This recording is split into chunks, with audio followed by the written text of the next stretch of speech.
What's going on, everyone? My name's Tenebrous, and storage is an intrinsic part of any survival game, and Nightingale is no different. There are literally hundreds of items to gather in this game, from ores to fruits and veggies, meats and meat accessories, to everything you could craft with metals and stones and woods. There's a lot going on here. And whether you've used my storage designs from my past video, or you still use the stacked steamer trunks on the utilitarian shelf, there's always room to improve your storage systems. Today, I'm going to show you 6 excellent storage designs in Nightingale. From using your follower to automate storage and production, some of the best looking deco storage designs I've come up with so far, to us finally getting to mass storage where we'll be storing 100,000 plus items. This video will definitely have a storage design for whatever stage of Nightingale you're at. And really quickly before we get into the video, I'd just like to thank everyone for the support on the Nightingale content so far. With your folks' support, we've cranked past 26,000 subscribers here, and I can't thank y'all enough. We're just getting started on this journey with Nightingale, but I really appreciate everyone who's been joining along so far. So now, let's look into these storage designs, and as always, all timestamps will be in the description down below. We're starting off strong in this one, with 2 storage designs that utilize your companion to the fullest of their capabilities as of right now in the game. Firstly here, with a lumber shack that will be using your follower's ability to chop and store large quantities of wood. This shack is designed to produce lumber for all of your future production and building needs, and is something you can set up right after you enter your first proper realm. To build with the shack set, you'll need to progress a bit further until you reach the Swamp Herbarium realm, but you could copy this design fully in Crude if you haven't gone that far yet. The way this works is we'll give our follower an axe and let them chop trees to their heart's delight. They will automatically cut down any trees in a small vicinity near you and then gather the wood themselves. We'll then use a campfire for them to deposit the wood that they gather. Then we'll take that wood and place it into a separate chest that they have no permissions to use. And that chest will stockpile the wood they gather for us to then process into lumber. You'll want to go into the crafting menu and then use manage fuel to remove the wood that they stockpile, as they'll dump in 25 at a time. But if you accidentally ignite it, it will only be 24 at a time. You're going to want to build this near a lot of trees to get the most worth out of the build. You'll then want to clear a small space of all the plants and nearby trees, just so your follower doesn't drop a ton of trees on your build. Once you have a good spot cleared out, you'll want to take a foundation and raise it up by about 5 to 6 increments. On that foundation, you'll build the core of your hut with 2 solid stone walls, a window at the back, and a door frame at the front.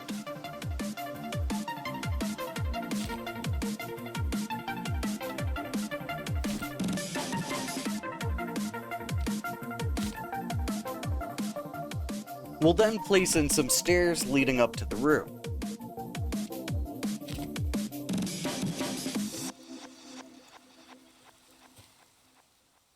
We'll then place in the start of our roof, with a peaked roof on top, followed up by gables on the ends.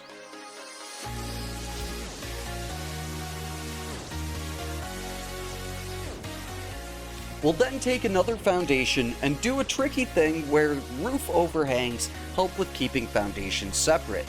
We'll go to the point where the roof pushes our foundation into the air, then come back by a bit so it no longer is being pushed up.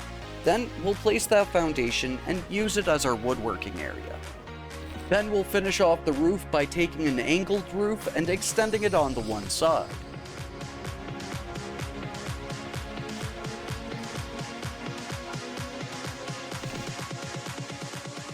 And to complete the woodworking area, we'll take a few crude railings and lay them on the edge of the lower foundation.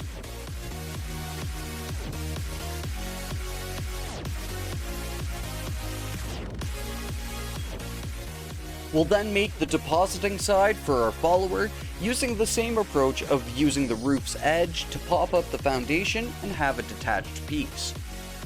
We'll raise this foundation up just by a bit to be in between the height of the first and second foundation, just to have a bit of height variation on this end, which helps the build look more natural.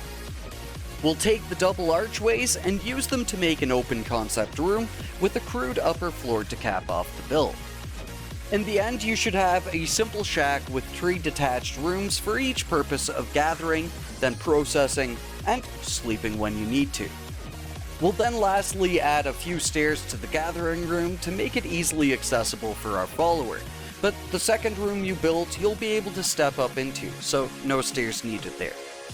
In the end, this small shack will cost you 40 sticks, 52 wood, 140 plant fiber, 18 stone blocks, and 14 lumber, if you're using the shack set for the roof like I have.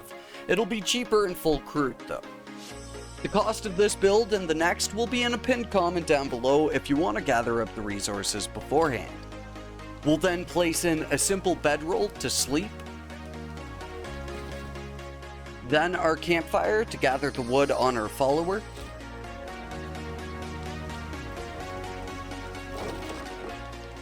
and a weathered chest for storing our wood and lumber,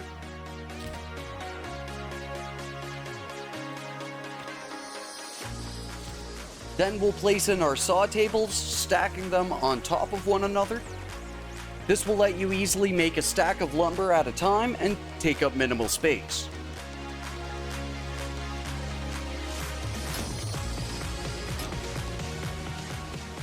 Then we'll put down an open toolbox and a vial display for our augments.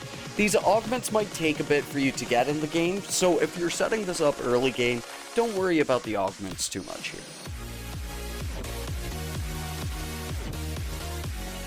And lastly, we'll place in a few simple candles, one for our workstations and one for our bedroll.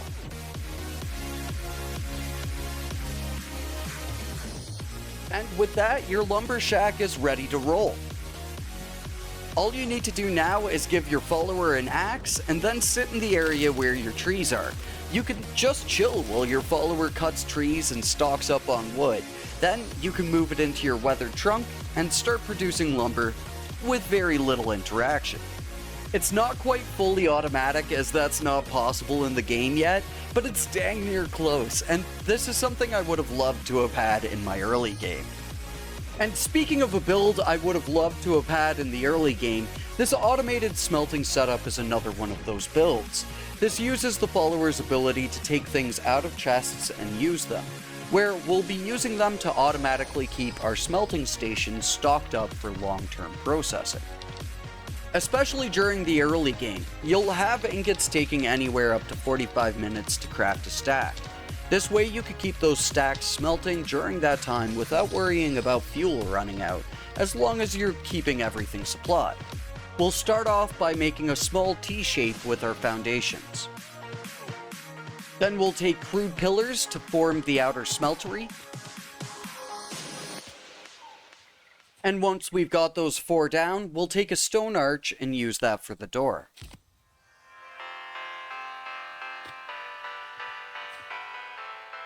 We'll then be building the main structure out of shack pieces, but you can again sub these out for crude if you don't have the shack set unlocked yet. We'll place down a few windows to let some natural light in.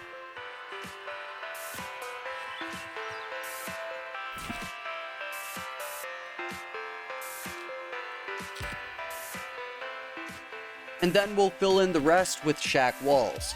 To make a full wall, you just need to place the 2 halves together.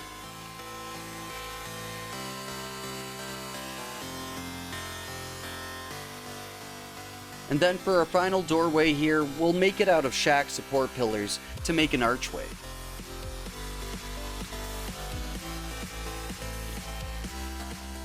To wrap this floor, we'll put in stairs to each entrance. You might need additional stairs for the smeltery, all depending on if you're building on even ground or not. To cap this build off, we'll be using peaked roofs and gables, running the 2 together to create an intersecting roof.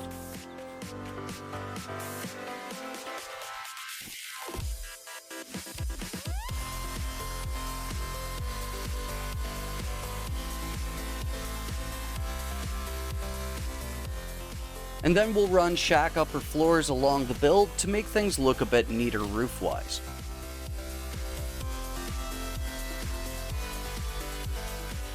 And with that, the structure is complete. You'll be looking at a cost of 35 stone blocks, 73 lumber, 8 beams, and 252 plant fiber, again if you're using the shack set.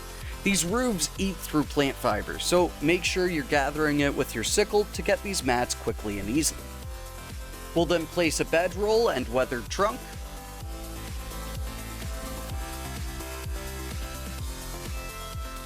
Then for our smelting setup, we'll have 2 simple smelters side by side. And to maximize our efficiency, we'll put down a crude grindstone and a candle to give the warm, sheltered, well-lit, and the ore boost, giving a total of 40 seconds off per item crafted. We'll place the candle kind of in the stone archway so it can reach both the bed and the smelters. And your automated smeltery is complete. Now you just need to keep the chest with wood stockpiled and your follower will grab out pieces as needed. Then you can craft as much ore as you need. I like having this set up near the essence trader so you could quickly buy whatever you need in bulk. Just make sure that the survivor box is ticked off, then you could get to mass production in the earliest stages of the game. Again, these are builds I wish I had thought of in the early game, so maybe these will help folks just getting into Nightingale here. Now with the more in-depth systems out of the way, let's look at some simple deco storage systems you can use to spruce up your base and offer a massive amount of storage at the same time. To build this storage system, we're going to start off by pulling out the dresser here. Then we're going to swap on over to the footed chests. And we're going to line the grid of the footed chest up on the right-hand side.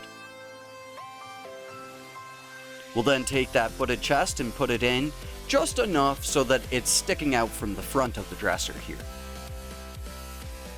Once we place that in, we'll then raise the footed chest as high as we can and then place it. And we'll do that again 4 more times so that then we have a stack of 5 footed chests. This offers a crazy 325 slots or 32,500 items, and all in the space of a single dresser. It's compact, looks great, and works even better. This is perfect for storing materials or literally vacuuming an entire realm into. It's really not expensive either, costing only 20 gilded lumber, 12 hinges, 5 gold, 3 carved wood, and 2 lumber. And for our next storage design, I wanted to make something really nice looking using this stacked footed chest thing. So here's a custom made dresser out of the Art Nouveau table. Just like the dresser, this is very simple to put together. We'll start by placing down our footed chests, 3 tall, side by side. You'll want to line up the outer gold trim from the footed chest, that way you're making a solid block of chests that reach out to the table legs. With your chests placed down, you'll then take an Art Nouveau table and place it so the chests are accessible, but only barely from the front side. It's good to try to line up the blueprint's middle with the overlaid chests. This can take a few places to get things right, but after lining up the middle, check from the outside, then adjust accordingly. This will cost a total of 24 gilded lumber, 12 hinges, and 6 gold ingots, alongside 3 carved wood, 2 paint, and 2 cloth for the table. And with this, you have an excellent looking storage design, blending endgame furniture and storage to make something real nice here. It's got a total of 330 slots, a whole 5 more than the dresser, but again, that's 33,000 items. If you don't like how the chests intersect with the blue trim, you could decrease their height from the highest by 1 extra click for each chest, and you'll wind up just below the blue line. But either way, I think this looks great and can't wait to start getting into more decorative builds for myself, where I can apply these types of storage systems. So lastly here, the ultimate storage designs as of right now in Nightingale. Let's look at 2 setups that could store over 100,000 items. This is for the late stages of the game, when you know you'll want to sink another couple hundred hours into the game, building that perfect base and need a storage to serve that amount of time. Before we get into this build, I'd like to give a massive shout out to Ethereal Lethargy for giving the idea of floor storage. It's pretty much the whole reason why I'm able to share this design with you folks, so thank you very much for the suggestion, my dude. You're a literal genius. First, we'll be looking at a floor design, where you'll use chests to create a floor that doubles as mass storage. When you use footed chests, you wind up with this awesome looking golden floor, but depending on what chest type you use will impact how your floor turns out. To build this, we'll start by placing a plus shape out of foundations down on the ground. We'll be using the blueprints to see how our end floors will overlay here, and place the chests within that space. We'll be using footed chests as our example, but again, try out different chests to wind up with different floor patterns. You could do this with all chests, including the basket, and even the dresser. You'll just have to adjust your foundations accordingly. When you place your chests, you'll want to line them up with one of the far corners, and get them to overlap that corner. This can take a bit of estimation, so don't worry about placing this down a few times to get it right. I'm just going quickly here for the sake of the tutorial. We'll then line up our chests so they just barely overlap each other, and then fill out the row. Then we'll come off that first chest and fill out to the next edge. I find usually 3 chests will do for a single foundation.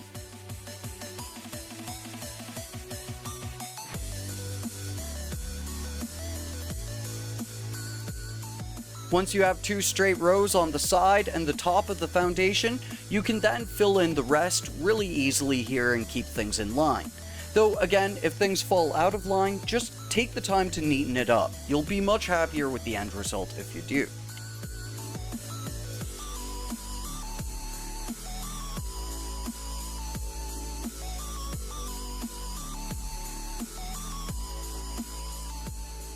Once you have your foundation covered with chests, place another ghost foundation on top of the outer foundations to see how close you are overall.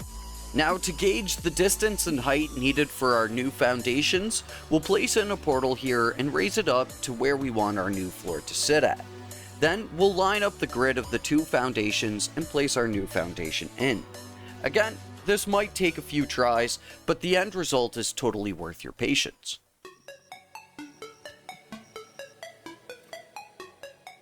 Then we'll surround the chests with our new floor, which is where you'll want to make the rest of your build from.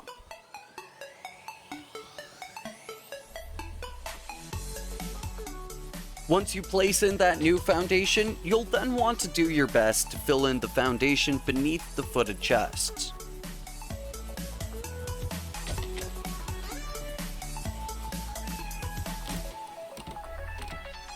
With your chests in place, you'll want to fill any gaps left with stairs of your choosing. This just makes things look a lot more flush. And with a bit of patience, you could either fill a full floor with no stairs needed, or like my facade house there, you can have the chest lined up so that the stairs look symmetrical all around it. And lastly, I like to remove chests that aren't easily accessed if need be.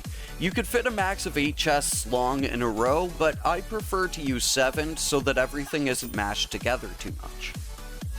And with a bit of effort and resource investment, you now have a mass storage system.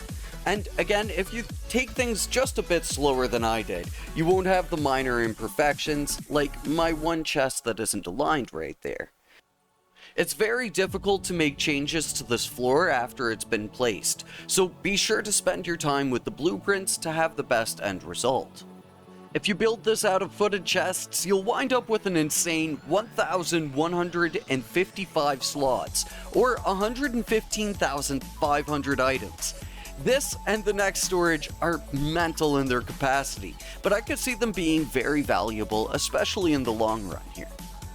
For our last storage design of the day, what I'm calling the best storage in the game right now is wall storage. This is like floor storage, where the system is built directly into your house, but offers more space and is easier to place. Again, It will look better with a bit of patience to ensure that your lines are meeting up right, but this wall of storage is the deep storage you're likely looking for if you plan on playing this game throughout its time in early access, and potentially beyond that. Unlike with floor storage, this is only possible with footed chests, as it uses their unique capability to be stacked on top of one another. You can stack these as tall as you'd like, so the storage is pretty much an infinite storage system, at least up until the cap of decorations and augments. You're going to want to start by placing down the blueprints of the wall that you'll use as storage, as well as a wall on the front end and potentially the back end too, so that you can be sure you aren't clipping the chests into any of the walls in your final room. You'll then use that blueprint to map out where your storage will sit, making sure it's accessible on both sides of the wall, though I like to keep it more flush on one side as I think it looks better in the end result. Then you'll overlay your chests so you can make a solid wall here.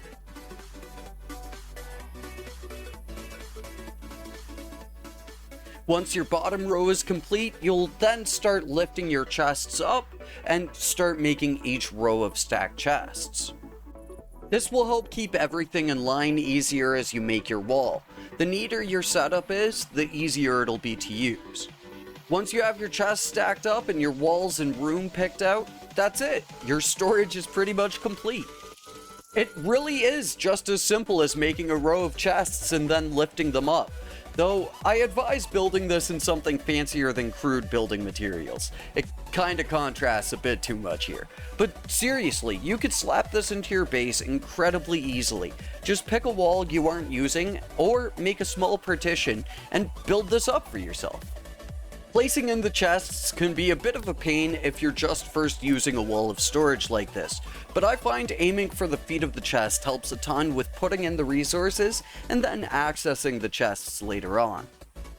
This shouldn't take you more than a few minutes to put together as long as you have the resources on hand. Resources will vary with this one, but keep in mind the costs of footed chest times however many chests you want to put in, which of course is all in a pinned comment down below. And again, accessing these chests is best done by the feet, but as long as you pay mind to where your cursor pops up, you'll be able to tell which chest you're using. And if you take the time to name these, it will be a much smoother process. And so, for comparison between this and the floor storage, with 7 rows of 7 chests tall, you'll wind up with 2,695 slots, or 269,500 items. And again, this is all limited by how many chests you're willing to put down. It's easy to place, looks pretty dang good, but most importantly offers near limitless storage potential. The main benefit of the floor storage over the wall storage is looks. The floor storage looks much nicer and has more building potential as you aren't limited to a single chest type. But if it's storage you're in need of here specifically, nothing will beat this wall at this point in time here in Nightingale. And there you go, folks. I think between this video and my last on storage, I've hit every level of storage in the game. From the earliest periods where you only have baskets to work with, up to now where I've figured out automation and even mass storage with insane capacities. So for now, we'll take it easy on storage and we'll be back when a major shakeup happens. If larger storage options are added, or potentially when new opportunities arise for using our follower. And as well as crafting from storage whenever that drops. But for now, thank you for watching. Maybe consider subscribing to stick around for all future Nightingale content here on my channel, and I will catch you all in the next one. Until then, peace.